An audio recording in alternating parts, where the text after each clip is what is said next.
পরশুরাম ধারাবাহিকে আজকের পর্বে আমরা দেখতে পাবো শিবপ্রসাদ এবং কর্ণ চ্যাটার্জির মধ্যে ফোনে কথা কাটাকাটি হচ্ছে। এরপরে কর্ণ এক প্রকার রাগের মাথায় শিবপ্রসাদের ফোনটা কেটে দেয়। এরপরে কর্ণ সত্যজিৎ বাবুর বাড়িতে এসে জানায় যে বিজিত অপহরণ হয়নি, বরং তাকে স্পেশাল ফোর্স গ্রেপ্তার করেছে এবং তারা তাকে হেফাজতে নিয়েছে। কর্ণের মুখে এই সংবাদ শুনে বাড়ির সবাই তো হতবাক হয়ে যায়। আর এটা শোনার পরে নন্দিনী মনে মনে ভাবতে থাকে বিজিত তার কুকর্মের শাস্তি এবার ঠিক পেয়েছে।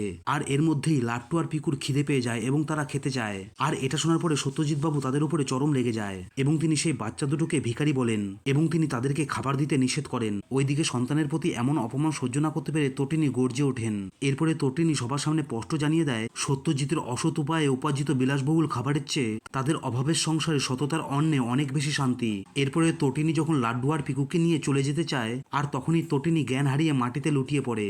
এটা দেখে কর্ণ চ্যাটার্জি এটাকে নাটক মনে করলেও এটা দেখে পরিবারের বাকিরা আতঙ্কিত হয়ে পড়ে। ওইদিকে আমরা দেখতে পারি শিবপ্রসাদ বিজিতের মুখ থেকে সব সত্য বার করার জন্য তাকে প্রচন্ড মারধর করেন, এমনকি তাকে প্রাণে মেরে ফেলারও হুমকি দেন। এরপরে বিজিত পাল্টা শিবপ্রসাদকে উত্তর দিয়ে বলে যে আত্মীয়তার খাতিরে শিবপ্রসাদ তাকে কখনোই মারতে পারবে না। আর ঠিক সেই মুহূর্তে দীপালি ফোন করে শিবপ্রসাদকে। এরপরে দীপালি শিবপ্রসাদকে জানায় তটিনী খুবই অসুস্থ এবং সে পড়ে গিয়ে গুরুতর আঘাত পেয়েছে। এরপরে আমরা দেখতে পারি তটিনীকে দ্রুত হাসপাতালে নিয়ে যাওয়া হয়। সেখানে চিকিৎসকরা তাকে পরীক্ষা করে জানায় তটিনীর অবস্থা অত্যন্ত সংকটজনক। তার শরীরের হাড় ভেঙে গেছে এবং সবচেয়ে ভয়ঙ্কর তথ্য হলো তার শরীর ঘেঁষে একটি বুলেট চলেছে।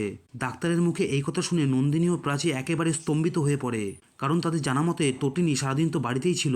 এরপরে গল্পের শেষে দেখা যায় এক নাটকীয় মোড়। বিজিতকে যখন আদালতে নিয়ে যাওয়ার জন্য পুলিশ গাড়িতে তোলা হচ্ছিল আর তখনই অপরিচিত কিছু লোক পুলিশের নজরে দিয়ে বিজিতকে ছিনতাই করে নিয়ে পালিয়ে যায়। এমনকি পুলিশ অফিসাররা তাদেরকে ধরতেও ব্যর্থ হয়। আর এই খবরটাই সঙ্গে সঙ্গে শিবপ্রসাদের কাছে গিয়ে পৌঁছায়। আর এভাবেই আজকের এই নাটকীয় পর্বটি শেষ হয়ে যায়। তো বন্ধুরা, আজকের এই পর্বের রিভিউ আপনাদের কেমন লাগলো অতি অবশ্যই কমেন্ট করে জানাবেন। আর যারা এখনো আমার চ্যানেলটিকে সাবস্ক্রাইব করেনি তারা অতি অবশ্যই সাবস্ক্রাইব করে দেবেন।